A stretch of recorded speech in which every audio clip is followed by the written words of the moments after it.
Ya, baik. Jadi, eh, saya jelaskan kontrak kuliahnya dulu ya sebelum kita masuk ke materinya. Jadi, kalkulus 2 itu isinya adalah tentang persamaan diferensial seperti yang saya sampaikan tadi. Persamaan diferensial itu adalah persamaan yang di dalamnya itu ada diferensial. Jadi, di dalam persamaan itu tuh ada turunan gitu. Kalau di waktu di kalkulus kan kita ketemu dengan persamaan, dengan fungsi gitu. Fungsinya kalau di kalkulus satu itu masih ketemu dengan fungsi dengan satu variabel. Artinya variabel bebasnya itu hanya variabel X. Kalau ada Y, maka Y itu adalah variabel tak bebas. Sehingga fungsi yang seperti itu kita sebut dengan fungsi satu variabel gitu ya. Maksudnya variabel yang dimaksud adalah variabel bebasnya. Nah, nanti di kalkulus 3 kita ketemu lagi insya Allah itu fungsinya variabelnya lebih dari satu gitu.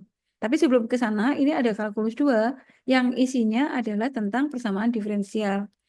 Karena di kalkulus satu kalian sudah belajar diferensial dan integral. Jadi sekarang kita mencoba menyelesaikan persamaan diferensial. Jadi di dalam persamaan yang kita hadapi itu nanti ada turunan di dalamnya.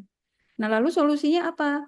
Jadi selama satu semester kita akan membahas bagaimana mencari solusi dari persamaan diferensial. Artinya, bagaimana kita menemukan sebuah fungsi yang turunannya itu hilang, gitu. Jadi nanti di dalam fungsi yang menjadi solusi PD itu, persamaan diferensial itu singkatannya PD ya, itu adalah fungsi yang sudah tidak ada lagi turunan di dalamnya, gitu. Jadi kalau secara logika nih, gampangnya itu kalau sebuah fungsi ada turunan pertama di dalamnya, maka untuk menghilangkan ya harus diintegral, dinaikkan kan gitu ya. Jadi mencarinya diintegral sekali. Kalau di dalamnya ada turunan dua kali, maka harus diintegral dua kali. Maka nanti turunannya akan hilang. Gitu. Eh, Pemikiran sederhananya seperti itu. Masalahnya, persamaan diferensial itu tidak selalu mudah untuk dilihat gitu ya. Jadi tidak selalu mudah diselesaikan hanya dengan mengintegral gitu. Nah, makanya di dalam satu semester 12 kali pertemuan itu kita akan membahas beberapa metode yang bisa kita gunakan untuk mencari solusi dari persamaan diferensial itu. Kadang-kadang malah kita ketemu dengan metode yang di dalamnya itu nggak ada integralnya gitu. Jadi ilmuwan ada seorang ilmuwan yang sudah menemukan cara ternyata tanpa melakukan integrasi kita bisa mengeluarkan turunan dari persamaan itu gitu ya. Kemudian jadi eh, persamaannya kalau dipecah-pecah nih ada persamaan yang bisa diselesaikan dengan cara memisahkan variabelnya. Kemudian ada persamaan diferensial yang disebut eksak, ada yang tidak eksak, ada yang bisa diselesaikan dengan faktor integrasinya, ada yang diselesaikan dengan Bernoulli, ada yang homogen gitu. Nah, metodenya banyak. Jadi, kenapa kita perlu pelajari metode-metode ini? Karena nanti ketika ini diaplikasikan pada kasus gitu ya, permasalahan misalnya mencari eh, apa ya, peluruhan atom misalnya atau mencari pemecahan sel amoeba gitu ya. Percepatan deh, gampangnya itu percepatan. Bahwa percepatan itu kan kita tahu percepatan itu turunan dari kecepatan. Kecepatan itu turunan dari jarak gitu ya. Nah, kita nggak tahu kasus apa yang akan kita hadapi. Nah, kasus itu nanti biasanya banyak sekali kasus yang bisa diselesaikan atau dibentuk formula matematikanya. Nah, kadang-kadang formula matematika yang terbentuk itu adalah persamaan diferensial.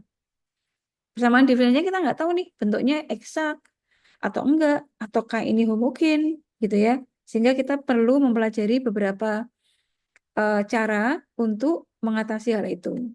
Jadi, tentu nanti kalau kita dihadapkan pada sebuah kasus, formula matematikanya kebentuk nih. Nah, nanti harus kita bisa mengidentifikasi bahwa oh ini nih bentuknya kayak gini nih, maka saya harus menyelesaikannya dengan metode yang seperti ini.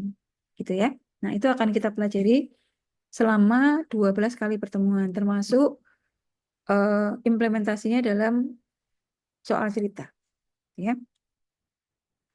Kemudian untuk penilaiannya saya pakai ini 30% dari tugas, kemudian 30% dari UTS, dan 40% dari UAS. Kenapa UASnya paling besar? Karena karena ini kan materinya nyambung ya dari depan sampai belakang gitu. Jadi kalau kita membahas atau mengerjakan UAS ujian akhir itu pasti akan melibatkan materi-materi di depannya gitu. Bukan mat jadi seolah-olah materinya paling banyak itu memang di UAS karena mau nggak mau tuh nyangkut materi-materi sebelumnya gitu ya. Jadi UASnya 40%, UTS-nya 30%. Nah, kadang-kadang kan kita pada saat ujian dan UAS tuh kondisinya sedang tidak fit gitu. Jadi sebagai nilai tambahannya saya tambahkan di tugas, tugasnya 30%. Tugas itu sebetulnya untuk ajang kalian berlatih mengerjakan soal. Ya, supaya pada saat ujian tuh nggak kaget gitu. Walaupun biasanya kalau kelas sore itu waktunya agak panjang ya, tidak 1,5 jam aja kan. Karena mungkin karena kalian kan bekerja, kadang-kadang dapat shift malam gitu. Jadi biasanya saya beri waktu agak panjang sampai keesokan harinya misalnya. Tapi kalau walaupun waktunya panjang, kalau kurang latihan kan jadi agak lama juga mengerjakannya gitu ya. Nah, di tugas-tugas ini harapan saya sih kalian belajar menyelesaikan latihan soalnya itu di tugas. Tugas itu kalau kalian ngumpulin aja, saya tidak menilai. Pokoknya kalau kalian ngumpulin aja tuh, saya beli 100 kalau on time. Tapi link tugasnya saya buka sampai akhir semester. Jadi misalnya waktu sesungguhnya kan 1 minggu nih. Kalian masih tidak sempat mengerjakan, ya nggak apa-apa nanti setelah 1 minggu tuh linknya masih ada. Paling saya kurangi ya, yang harusnya kalau on time tuh 100 ini 90 gitu. Jadi silahkan dipenuhi tugasnya, misalnya di situ ada 5 tugas, kalian ngerjain terus, ya berarti poin 30 tuh sudah dapat dari tugas. Nanti tinggal ditambahkan aja dari UTS sama UAS gitu ya. Gitu, itu untuk tugas. Kemudian bobotnya ini ya, kalau ini sih sama setiap mata kuliah sama. Kalau A itu 85 ke atas sudah A. Kemudian AB-nya 75 dan seterusnya. Karena ini sudah di sistem, jadi untuk semua mata kuliah sama. Oke, lalu bukunya salah tiganya ini ya, salah tiganya. Karena sebetulnya selain ini, saya juga mungkin nyomot-nyomot dari beberapa buku yang lain gitu. Jadi kalau kalian menemukan buku yang lain yang isinya tentang persamaan diferensial, silahkan dipakai. Biasanya di kalkulus-kalkulus yang jilid 2 itu isinya persamaan diferensial. Atau kalau kalkulusnya tebel ya, masih di jilid 1 tapi bagian belakang. Dipakai aja. Bahasa Inggris nggak masalah. Toh kalau matematika tuh bahasa Inggrisnya kan tidak terlalu sulit ya. Paling find gitu atau determine gitu. Hanya mencari. Selebihnya kan rumus. Baik itu bahasa Indonesia atau matematik Indonesia atau Inggris kan sama ya. Selebihnya itu X, Y, Z lagi gitu. Jadi pokoknya diperbanyak. Karena di internet banyak. Gitu ya. Itu untuk referensinya. Walaupun kalau kalian sudah masuk, kalian bisa masuk ke sini karena ada link di Sinau ya. Jadi kalau kalian lihat di Sinau, per postnya insya Allah saya sudah pasang. Kalian boleh baca-baca dulu.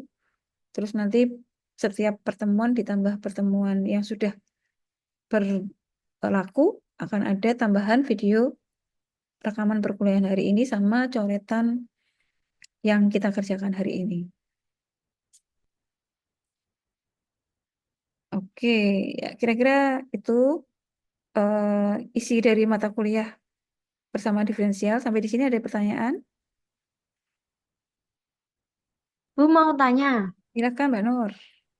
eh, itu kalau ada soal ya Bu, soal Hmm. biasanya kan kita lihat coret-coretan kan ada bingung nih Bu kalau nggak nggak lihat video kan kadang. Tapi Hmm. kalau hasilnya sama tapi caranya berbeda, itu gimana Bu? Apakah ada pengurangan nilai atau tidak? Enggak, kalau jadi biasanya saya memang melihatnya kan hasil akhir dulu ya. Hasil akhirnya Heeh. benar, saya lihat jawabannya. Kalau memang jawabannya caranya benar, masuk akal, sama, nggak apa-apa. Karena metode pengerjaan matematika kan nggak cuma satu ya, boleh. Maksudnya Hmm. kadang itu ada Bu yang ngikut caranya, tapi hasilnya Hmm. tuh beda itu kadang kan ada nilai plusnya sendiri toh Bu. Oh iya, heeh. Makanya, Boleh nggak apa-apa, oh boleh. gitu. Terima kasih ya Bu ya. Iya, sama-sama. Boleh nggak apa-apa kalau misalnya dari video saya masih kurang jelas tuh di YouTube kan masih banyak ya. Kalian mendengarkan dari sana, boleh nggak apa-apa. Silahkan. Tetap nilainya sama kok. Oke, gitu ya Mbak Nur. Ada lagi? Oke, kalau begitu kita lanjutkan dulu ya. Saya lanjutkan ke materi pertama. Jadi, eh ya latar belakang dari mata kuliah ini tentu karena kalian kuliahnya di jurusan teknik, pasti akan ketemu matematika, akan ketemu kalkulus itu pasti gitu ya. Karena banyak persoalan teknis yang bisa diformulasikan dalam bentuk matematis. Aplikasinya itu banyak banget. Jadi kenapa kita perlu mempelajari ini, terutama kalkulus. Untuk yang teknik itu banyak sekali kalkulus, kemudian ya terutama persamaan diferensial ya, itu banyak banget. Oke, saya ini skip aja. Ini materi yang tadi sudah saya jelaskan, tapi ini mungkin nggak sampai Laplace, tidak sampai Fourier ya, hanya sampai Laplace kalau materinya nyampe. Jadi Laplace itu adalah transformasi dari bentuk persamaan diferensial. Kalau dirasa persamaan diferensialnya itu sulit, itu kita boleh menyelesaikannya dalam bentuk Laplace. Jadi ditransformasi dulu ke Laplace, nanti akan dikerjakan dengan cara itu dan lebih ringkas. Tapi untuk sampai ke Laplace kita harus menyelesaikan dulu persamaan diferensial itu apa saja gitu ya. Oke, nah, oke kita mulai. Jadi persamaan diferensial seperti yang disinggung di depan adalah sebuah persamaan yang memuat turunan di dalamnya. Nah, variabel bebasnya bisa X satu aja atau bisa lebih gitu. Tergantung nanti apa namanya jenis persamaan diferensialnya. Dan tentu saja persamaan diferensial ini digunakan untuk menyatakan hubungan antara variabel bebas dan variabel tak bebasnya. Sama kayak persamaan biasa.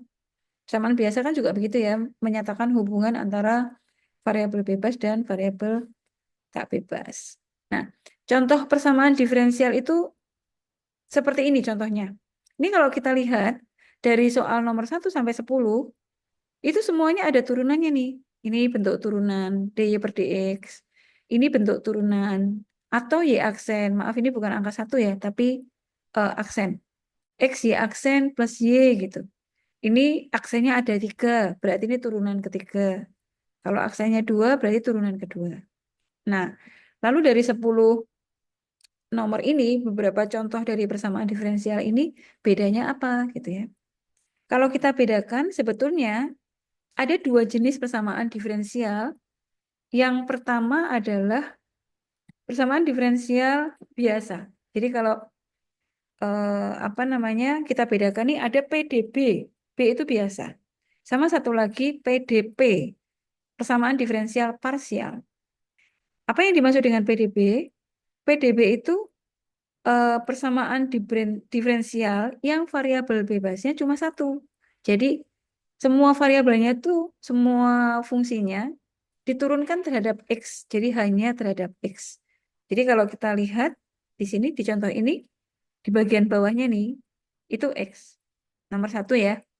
D per dx. Ini kan artinya Y diturunkan terhadap X. Fungsi Y diturunkan terhadap X. Gitu ya. Nah, ini biasa. Persamaan diferensial biasa. Nomor 2, ini ada dx kuadrat. Ini kan berarti artinya turunan kedua terhadap X. Jadi diturunkan sekali terhadap X, diturunkan sekali lagi terhadap X lagi. Jadi turunan keduanya terhadap X, ini juga terhadap X. Nah, jadi ini juga biasa. Lalu yang nomor 3, X, Y aksen. Itu simbol pengganti dy per dx. Jadi kalau ada aksen, itu artinya turunannya terhadap X. Gitu ya. Jadi nomor 3 ini juga persamaan diferensial biasa. Lalu yang nomor 4, ini ada dx, ada dy. Nah, sebetulnya kalau ini dituliskan di bawah, sini ya, ini kan jadi dy per dx. Jadi ini juga biasa. Nomor 5 juga PDB, karena simbolnya aksen, berarti ini turunan ketiga terhadap X. Ini turunan kedua terhadap X. Ini turunan pertama terhadap X. Ya, jadi nomor 5 juga masih PDB. Nah, nomor 6 baru nih. Nomor 6 kita lihat di bagian penyebut nih. Itu ada dx kuadrat, berarti turunan kedua terhadap X. Suku yang satunya turunan kedua terhadap Z. Jadi fungsi Y diturunkan terhadap Z sebanyak 2 kali. Gitu ya. Nah, karena di dalam satu persamaan ada 2 variabel bebasnya, yaitu X dan Z, maka ini disebut persamaan diferensial parsial. Gitu. Jadi ini contoh PDP. Nomor 7, apa nih kalau nomor 7? Biasa atau parsial?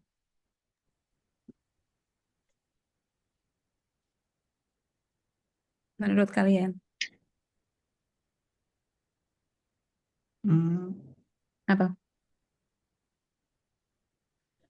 Biasa ya, hanya karena kan hanya terhadap X saja. X. Jadi yang biasa itu variabel bebasnya cuma 1 terhadap X saja. Kalau parsial lebih dari 1. Jadi parsial lagi itu nomor 8. Ini terhadap X, ini terhadap Y. Jadi ada 2. Ini parsial. Lalu nomor 9, ini terhadap X, terhadap Y. Ini parsial. Nomor 10, T, ini juga T. Jadi ini biasa. Jadi yang parsial itu nomor 9, 8, dan 6. Itu parsial. Yang lainnya biasa. Ya. Itu pengelompokan persamaan diferensial berdasarkan jumlah variabel bebasnya. Nah, berikutnya ada tingkat atau orde. Orde itu ditentukan dari tingkat turunan atau tingkat derivatif yang paling tinggi yang terdapat di dalam persamaan diferensial itu. Contoh ya, nomor 1, ini turunannya cuma turunan pertama. Jadi dia orde 1. Nomor 2, ada turunan kedua di sini. Jadi dia orde 2. Nomor 3, hanya ada turunan pertama. Jadi ini orde 1. Nomor 4, orde berapa nih? Ini orde 1 ya, karena dy per dx. Nomor 5, orde berapa?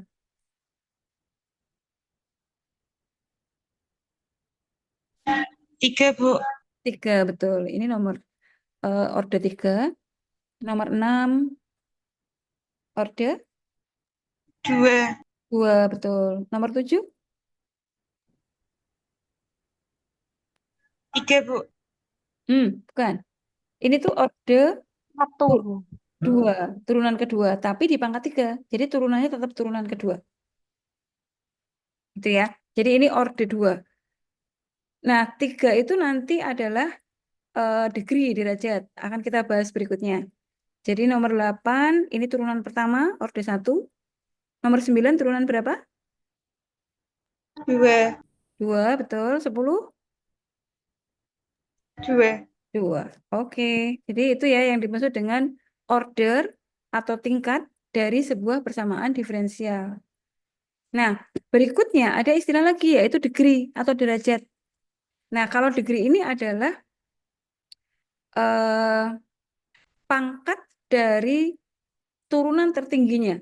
Jadi misalnya di dalam persamaan diferensial itu turunan tertinggi adalah turunan ketiga nih. Nah, turunan ketiga di situ pangkat berapa? Berarti itu pangkatnya. Tuh. Jadi contohnya gini. Nomor 1 ini degree-nya 1 karena pangkat tertingginya adalah pangkat eh, ordernya order 1 dan pangkatnya 1. Jadi dia derajat 1. Nomor 2, turunan tertingginya adalah turunan kedua. Dan di sini dia pangkatnya 1, kan nggak ada pangkat ya. Jadi pangkat 1. Jadi ini derajatnya adalah 1. Nomor 3, turunan tertingginya di sini turunan pertama dan pangkatnya 1. Jadi ini juga degree-nya 1. Nomor 4, degree 1. Nomor 5, nah coba nih. Nomor 5 itu kan pangkat tertingginya, turunan tertingginya adalah turunan ketiga. Ini ya. tapi pangkatnya 1. Sedangkan di sini ada kuadrat, tapi dia untuk pangkat untuk orde 2. Dan orde ini bukan paling tinggi. Karena paling tingginya kan di sini, di turunan ketiga. Jadi ini derajatnya tetap 1, bukan 2. Gitu ya. Jadi derajat itu adalah pangkat yang berada pada turunan tertinggi di sebuah persamaan diferensial. Nomor 6, ini turunan kedua, paling tinggi ya, derajatnya 1. Jadi ini degree-nya 1. Nomor 7, ini turunan kedua, ini turunan pertama. Yang paling tinggi adalah turunan kedua. Dan di sini pangkatnya 3. Jadi nomor 7 ini degree-nya adalah degree 3. Nomor 8, degree-nya 1. Nomor 9, 1. Nomor 10, juga 1. Gitu ya. Jadi pangkat itu adalah pangkat dari turunan tertingginya. Sampai di sini paham?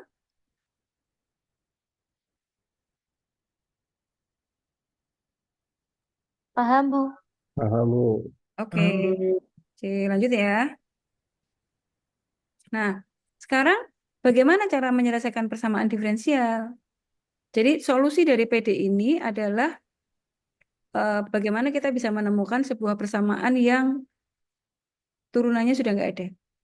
Gitu ya. Jadi bentuk Y aksen atau dy per dx atau d kuadrat Y per dx kuadrat itu hilang dari persamaan diferensial. Tadi sudah kita singgung di depan ya. Nah, solusi dari PD itu ada 2 sebetulnya. Namanya solusi umum. Jadi ini umum.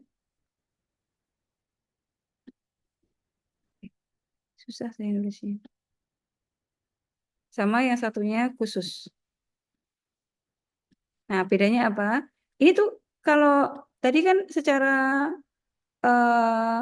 filosofi itu kalau mau menghilangkan turunan di dalam sebuah persamaan diferensial kan diintegral gitu ya. Kalau integralnya itu nggak ada batasnya kan biasanya kita tambahkan C itu di belakangnya. Nah, kalau solusi dari PD itu masih ada C-nya, maka kita sebut dia solusi umum. Artinya masih bisa berlaku untuk persamaan berapapun. Karena belum ada nilai C yang membuat dia menjadi khusus gitu ya. Nah, nanti solusi umum itu akan menjadi khusus apabila diberikan nilai awal. Gitu ya. Jadi biasanya untuk mendapatkan solusi khusus memang harus ditemukan dulu solusi umumnya seperti apa. Nanti kita akan lihat. Oke. Nah, ini contoh-contoh persoalan persamaan diferensial tentang pertumbuhan sebuah organisme, pertumbuhan penduduk di sebuah negara, gitu ya. Itu bisa diwakili dengan persamaan diferensial. Oke, contoh ini contoh-contoh biasa ya. Ini yang kecepatan dan jarak itu kan dari jarak turunan pertamanya atau y aksennya menjadi kecepatan diturunkan sekali lagi menjadi percepatan, ya. Oke, kira-kira gitu. Nah, sekarang sebetulnya bagaimana sih persamaan diferensial itu terbentuk, gitu ya? Ini akan kita pelajari hari ini. Oke, tapi sebelum ke sana, ini agak lompat ini. Kita coba dulu ini. Jadi bentuk paling sederhana dari sebuah persamaan diferensial itu seperti ini. Maksudnya bagaimana? Maksudnya simbol turunan dengan variabel bebasnya itu terpisah. Jadi simbol turunannya ada di ruas kiri, Y aksen sama dengan X pangkat 3. Ini juga begitu. Ini ya, jadi simbol turunannya ada di sebelah kiri, lalu di sebelah kanan nggak ada simbol turunan. Kan berbeda dengan contoh-contoh yang kita lihat ini kan. Nah, kalau ini kan nyampur nih. Ini sendiri di sebelah kiri. Kalau ini sudah nyampur, ini nyampur gitu. Nah, tapi bentuk paling mudah itu bentuknya seperti ini. Oke, kalau kita punya persamaan diferensial seperti ini, solusinya seperti apa?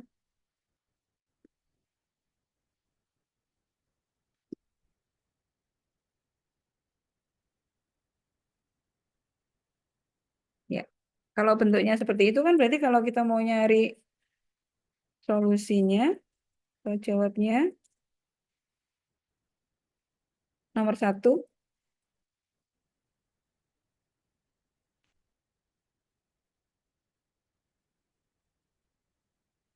Kalau kita punya Y aksen sama dengan X pangkat 3,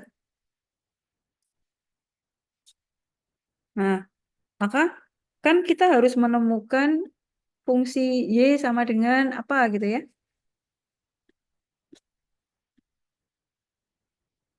Solusinya itu adalah Y gitu.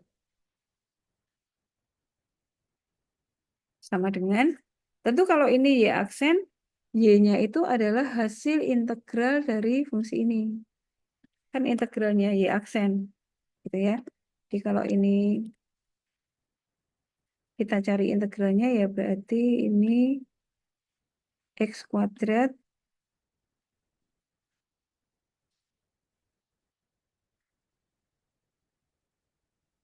dx, gitu kan? Nah, ini solusinya berapa nih? Integralnya X pangkat 3 itu adalah, kan pangkatnya nambah ya, nambah 1 menjadi X pangkat 4, lalu dibagi pangkat baru kan gitu ya. Jadi ini bagi aja deh. Ini saya bagi aja.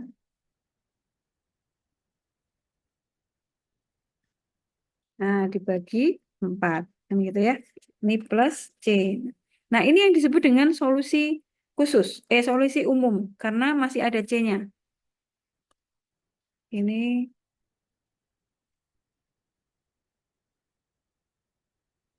solusi umum dari PD. Nah, untuk membentuk solusi khususnya bagaimana? Misal, seandainya diketahui nilai awal, misalnya nilai awalnya ini, begini. Untuk X sama dengan 1, maka Y-nya sama dengan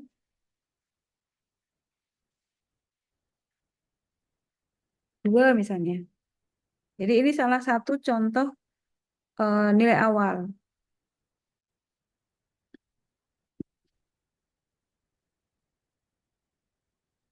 Nah, misalnya gini ya. Nah, kalau diketahui nilai awal begini, kita bisa hitung solusi khususnya. Maka solusi khususnya adalah ini. Dari hasil solusi umum, kita masukkan nilai awalnya. Ini Y-nya 2, ini X-nya 1. Nah, jadikan ini seperempat ya. Seperempat plus C. Maka C sama dengan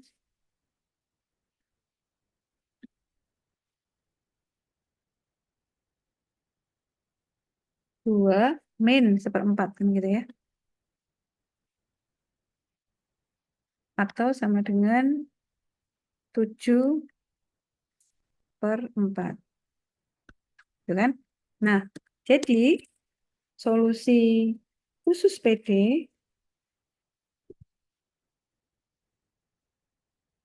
ditulis lagi persamaan ini sama ditulis lagi solusi umumnya, tapi C-nya sudah diganti dengan 7/4.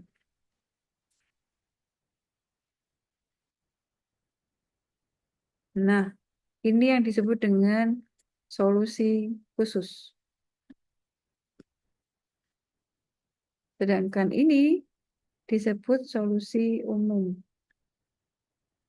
Masih ada C-nya, bedanya gitu. Jadi untuk sampai di solusi khusus memang diperlukan nilai awal ini. Jadi nanti biasanya diketahui di soal. Gitu ya. Nah, ini penyelesaian yang paling sederhana.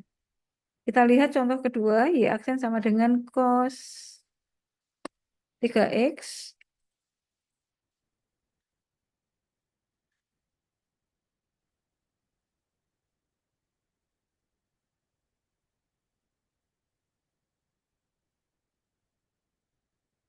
maka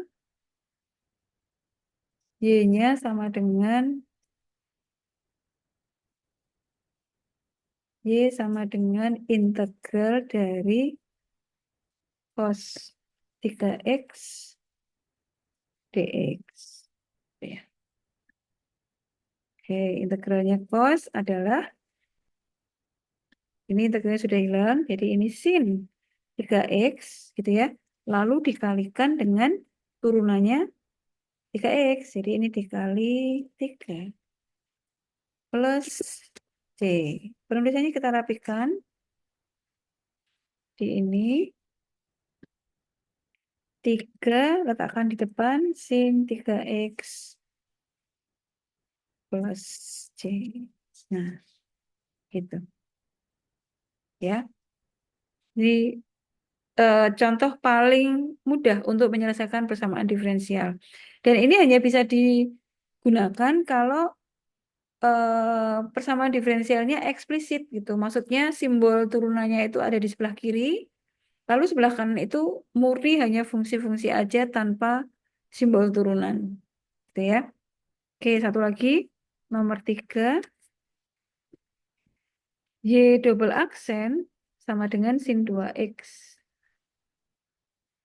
Y turunan kedua ini ya sama dengan sin 2x. Nah, solusinya berarti kita harus integral 2 kali.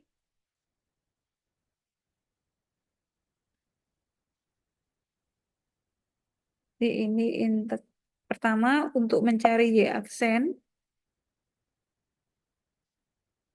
Y aksen itu sama dengan integralnya sin 2x dx.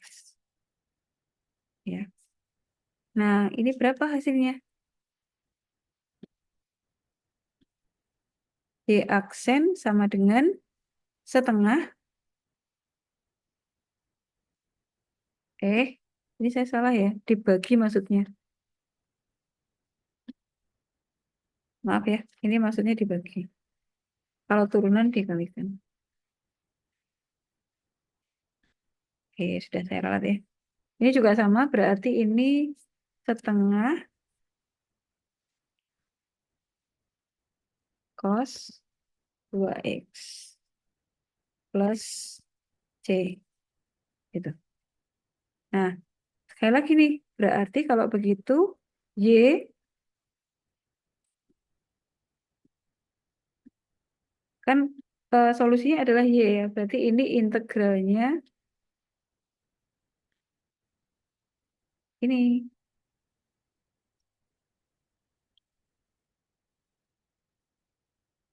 Dx.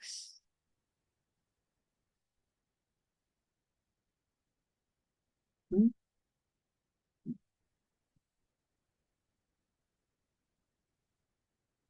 Dx.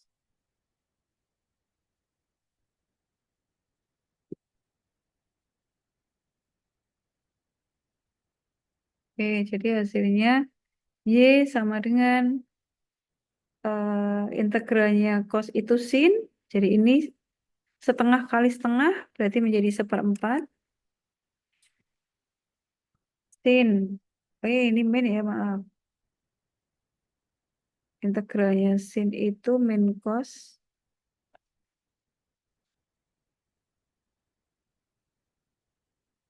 ini min. Jadi ini ada min, maaf saya tadi kurang. 2x lalu plus C-nya juga cx plus misalnya ini pakai D gitu boleh. Atau ini kalau ini mau pakai C1 nanti yang berikutnya C2 juga boleh. Jadi ini C1 gitu ya misalnya. Bebas ya pakai variabel C, D gitu juga boleh. Nah, ini saya buat begini dulu C1. Sorry, ini C1.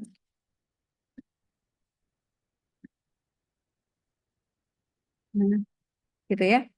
Nah, ini adalah cara paling mudah untuk menyelesaikan persamaan diferensial. Kita lihat di hasil akhir ini sudah nggak ada simbol aksen, nggak ada simbol turunan dy per dx, sudah nggak ada lagi.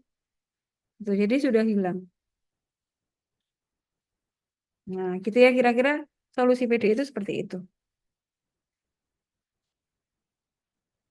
Oke, nah sekarang saya kembali ke sini. Bagaimana sebuah persamaan diferensial itu terbentuk? Jadi sebetulnya adalah fungsi itu akan kita turunkan, bisa turunan pertama sampai kedua dan seterusnya, hingga konstanta di dalamnya itu hilang. Nanti otomatis akan terbentuk persamaan diferensial. Kita coba contohnya, misalnya gini.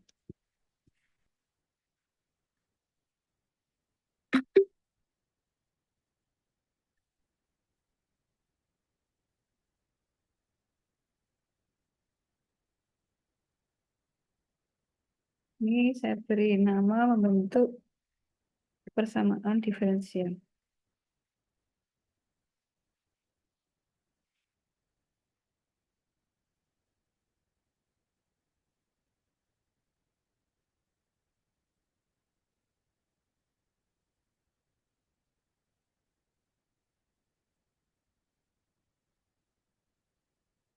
Oke. Nomor satu, kalau kita punya Y sama dengan AX kuadrat. Itu kan persamaan biasa ya. Y sama dengan AX kuadrat. A itu konstanta sembarang. Jadi yang masuk kelompok ini adalah misalnya Y sama dengan 2X kuadrat, Y sama dengan 3X kuadrat, Y sama dengan setengah X kuadrat gitu. Itu masuk di dalam kelompok ini. Gitu ya. Nah, maka cara membentuknya begini. Pertama kita cari turunan pertamanya.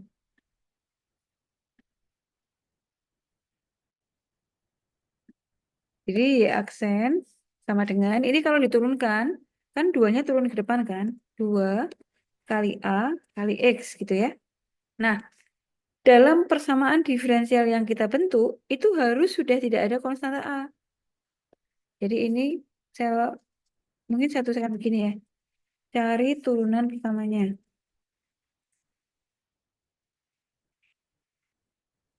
Kemudian hilangkan konstanta dari persamaan diferensial tersebut. Nah, di sini bagaimana cara menghilangkan ini? Kita cari. Dari soal diperoleh, ini kalau Y-nya sama dengan AX kuadrat, maka A-nya berapa? Maka A-nya kan sama dengan Y per X kuadrat. Gitu kan ya? Nah, gini kan.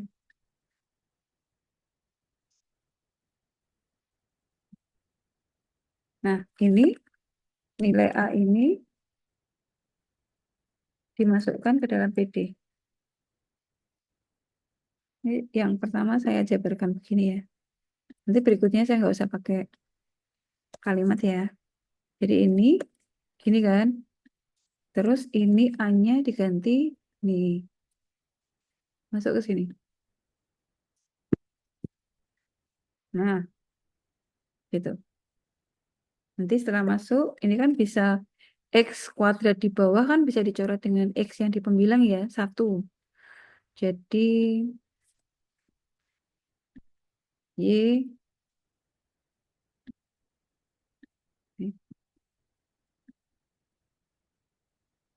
Y aksen atau turunan pertama itu sama dengan 2Y per X.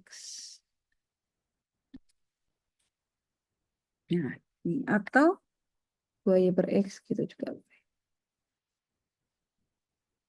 Gini. Nah, ini adalah jadi persamaan diferensial yang terbentuk adalah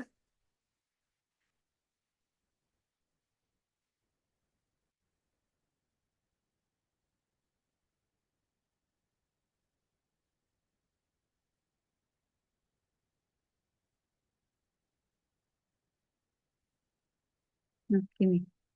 Atau kalau kita mau tulis dibawa ke ruas kiri semua juga boleh. Jadi misalnya Y aksen min 2Y per X sama dengan 0. Gitu boleh.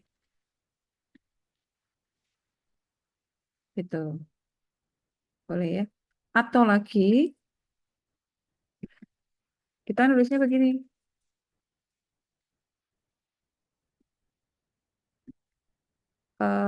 X, Y aksen sama dengan 2Y. Gitu ya. Itu juga boleh. Kan ada ya yang bentuknya seperti ini. Ini dari sini nih. Ini saya kalikan silang ke sana. Boleh.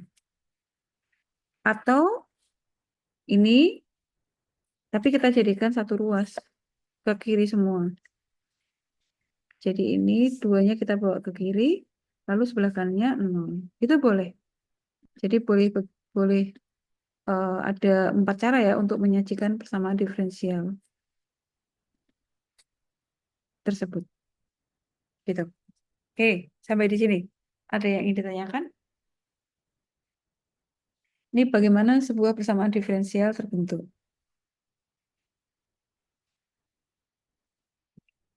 Bisa dipahami?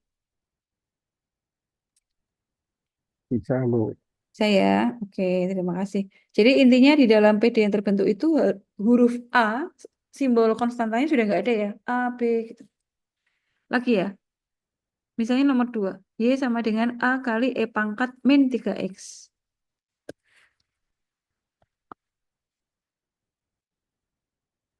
Y sama dengan min 2, maaf, A kali E pangkat min 3X. Nah, pertama kita cari turunannya, Y aksen sama dengan, ini kalau diturunkan, konstan eksponensial itu kalau diturunkan kan tetap dia ya, tidak berkurang, tidak nambah. Nah, kalau mencari turunannya, maka ini harus dikalikan dengan apa namanya? Turunan dari pangkatnya. Jadi ini masih tetap, lalu turunannya min 3X itu adalah min 3. Jadi dikalikan di sini min 3. Nah, penulisan konstanta kan sebetulnya di depan gitu ya. Jadi ini kalau kita rapikan, Y aksen sama dengan min 3A kali E pangkat 3X. Gitu. Jadi ini persamaan. Jadi kalau saya tuliskan, jadi persamaan diferensial yang terbentuk, sorry, A-nya masih ada. Nah, sekarang kita menghilangkan A-nya. Ini kalau kita tuliskan lebih ringkas ya, kita simpelkan kan begini. Nah, sekarang tinggal menghilangkan ini nih. Jadi, A diperoleh dari persamaan asal,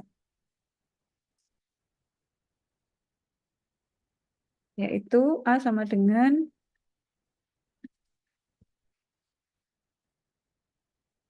ini ya, Y per ini kan. Jadi ini Y per ini. Gitu ya. Atau kalau ini kita naikkan, berarti ini pangkatnya jadi positif, gitu ya. Nah, lalu kita masukkan nih.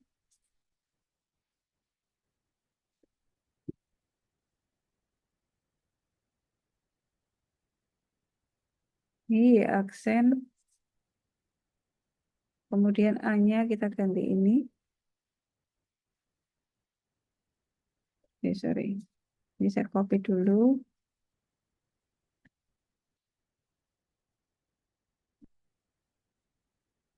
Lalu A-nya diganti ini.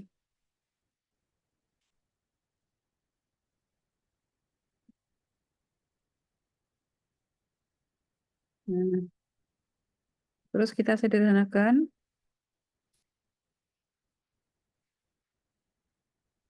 Ini 3X ditambah min 3X. Jadi kan 0 ya.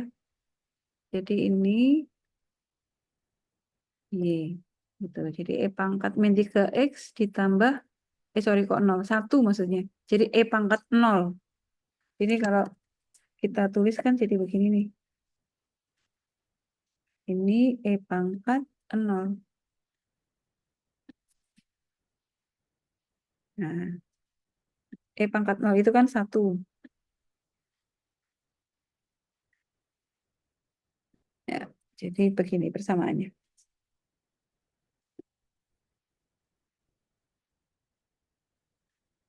Jadi kalau kita tuliskan jadinya, jadi persamaan yang terbentuk adalah ini. Ini boleh. Atau, maka tadi ya.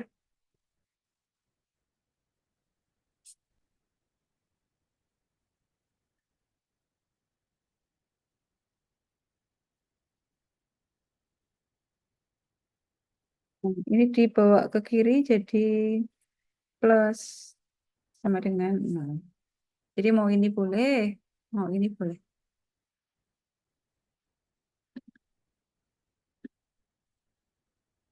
Oke, ada pertanyaan untuk nomor 2? Aman? Betul, Bu. Bisa ya? Satu lagi ya, nanti sisanya tugas ya. Satu lagi cos. Kalau ini kan polinom, ini eksponensial. Nah, sekarang kita coba yang apa namanya? Goniometri. Y sama dengan A cos 2X.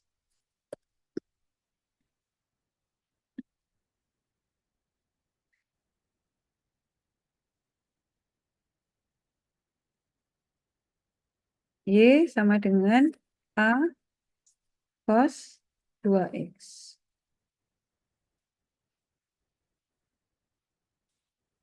Pertama, cari turunan bersama. Turunannya ini berarti min 2A sin 2X ya. Karena turunannya cos itu min sin, lalu dikalikan turunannya 2X itu 2, terus A-nya masih ada. Nah, A-nya kita ganti menjadi Y aksen sama dengan, saya langsung ya, min 2, lalu A-nya itu kalau dari sini kan berarti A sama dengan Y per cos 2X kan gitu ya. Nanti kita coba ya dulu. Ini kan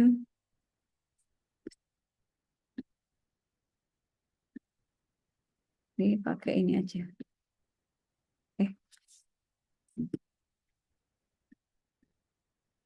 ini Y per cos 2X. Gitu ya, ini dari sini nih. A-nya itu berarti ini per ini. Nah, lalu kali sin 2X. Oh malah ribet ya, gitu kan? Ini kan jadi keluarnya tangan, jadi ribet. Nah, mungkin kita perlu turunan kedua. Kita coba turunan kedua. Y double aksen. Karena kita tahu cos sama sin itu kan bolak-balik ya. Diturunkan pertama sin, nanti turunan kedua pasti cos. Turunan ketiganya sin lagi. Jadi setiap kali menurunkan dia akan kembali ke cos atau sin. Jadi kalau ada trigonometri seperti ini, itu turunannya kita cari turunan kedua. Jadi ini turunan kedua dari ini. Itu berarti kalau ini kita turunkan sekali lagi, min 2A turunannya sin itu cos 2X, lalu dikali turunannya 2X. Jadi ini 4. Nah, gitu ya. Nah, baru nih, kalau begini, A-nya kita ganti, nih ya, gantinya kan ini nih. Nah, itu kalau kita gantikan di sini,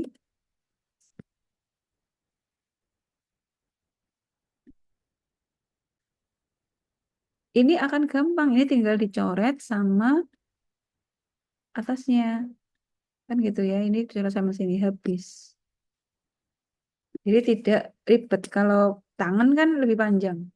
Jadi ini sekarang turunan kedua sama dengan min 4Y. Udah. Ini adalah bentuk persamaan diferensial dari A cos 2X. Jadi kalau kita simpulkan, persamaan diferensial yang terbentuk adalah ini. Jadi ingat ya, kalau cos atau sin pasti nanti terbentuknya turunan kedua.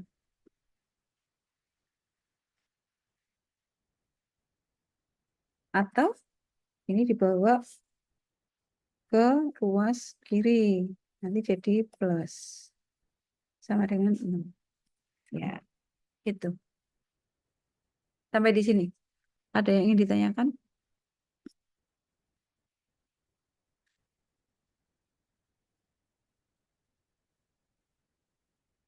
Saya?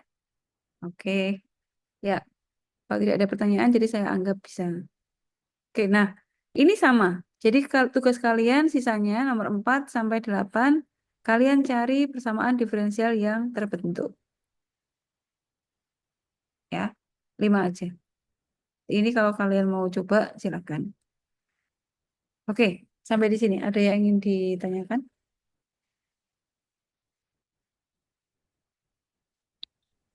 Bu izin bertanya. Silakan Mbak Wahyu. Ya, kalau untuk nanti pengumpulannya mungkin waktunya atau formatnya harus ditulis tangan atau mungkin boleh seperti Word atau yang Boleh, digunakan boleh, sama Bu. pakai Word boleh. Tulis Pakai tangan Word aja. boleh. Pakai Word boleh, bebas. PDF boleh, Word juga boleh, foto juga boleh. Karena Baik. sinau bebas ya. Oke. Ada lagi? Deadline-nya Bu. Deadline-nya sebetulnya 1 minggu. Kalau Iya. tidak terlambat berarti 100.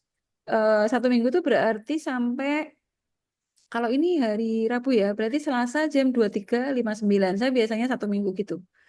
Tapi kalau lebih, link itu masih tetap ada, jangan khawatir. Jadi tidak hilang. Cuman nanti nilainya dipotong 10 gitu. Gitu ya. Jadi utamanya mengerjakan yang nomor berapa tadi? Nomor 4 sampai 8. 8, iya. 4 sampai 8 aja. Gitu ya. Oke, terima kasih Mbak Wahyu. Ada lagi?